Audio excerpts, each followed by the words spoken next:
I want to talk about black wealth in this video and how dangerous it has been to have it.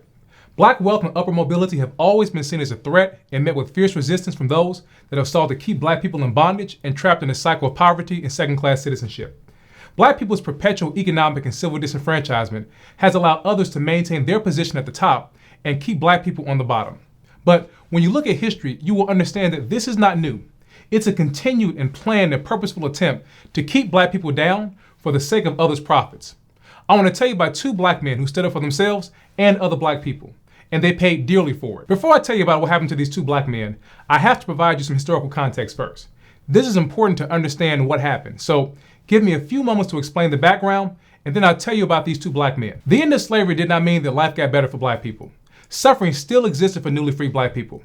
Emancipation and freedom brought a new set of problems that black people had to deal with that were rooted in racism. And a lot of racial violence in the South was driven by the urgent need of the white former slave owners' desire to regain control over a society that had been completely destabilized by the abolishment of slavery. Free black people were not good for white profits. Emancipation caused two main problems for the former slave owning class. It created a free labor market that was previously not there, and it threatened white control over their land. The enfranchisement of black people posed a direct threat to white rule and white dominance. Reconstruction intensified these fears with developments like freedmen's schools and public education and rising wages, and black people being elected to and holding public office.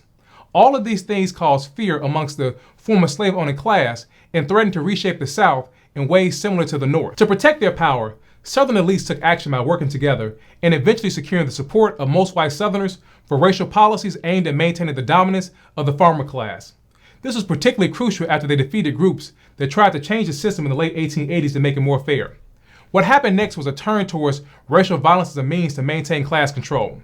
They returned to the same barbaric tactics that they used on slave plantations to control black people who threatened their profits. First, it started with black codes. These were laws that were designed to keep black people in bondage and deny black people any civil or political rights.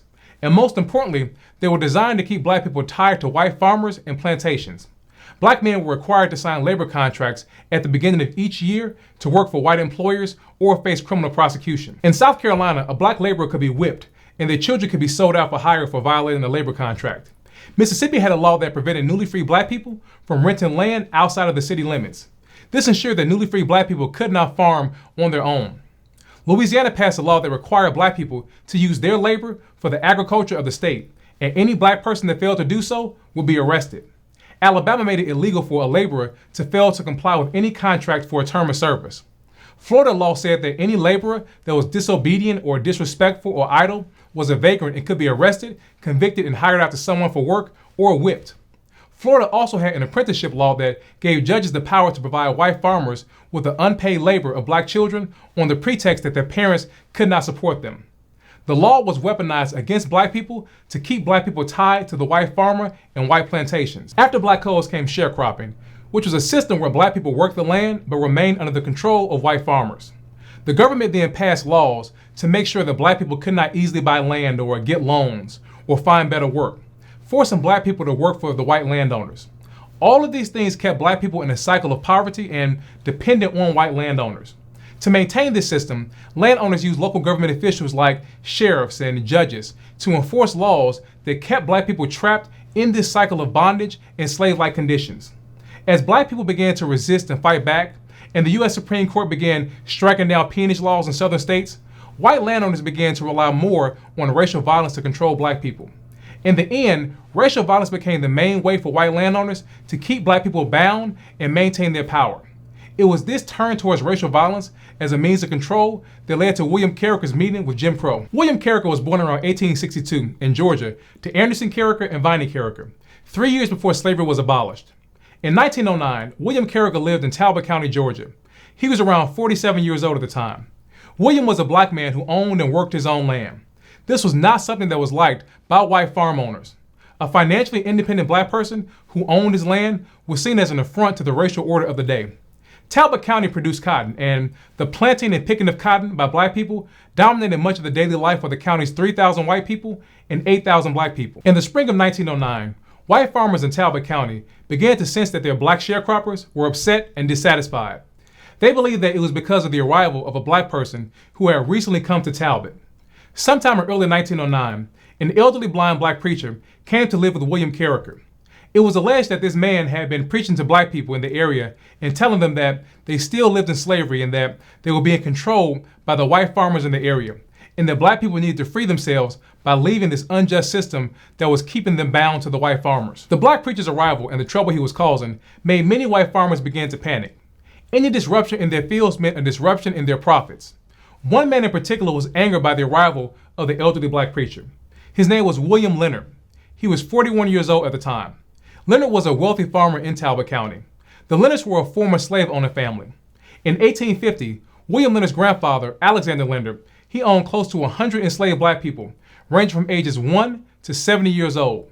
Here is a record that we found from the 1850 census showing just how many black people the Leonard family owned and worked on their fields.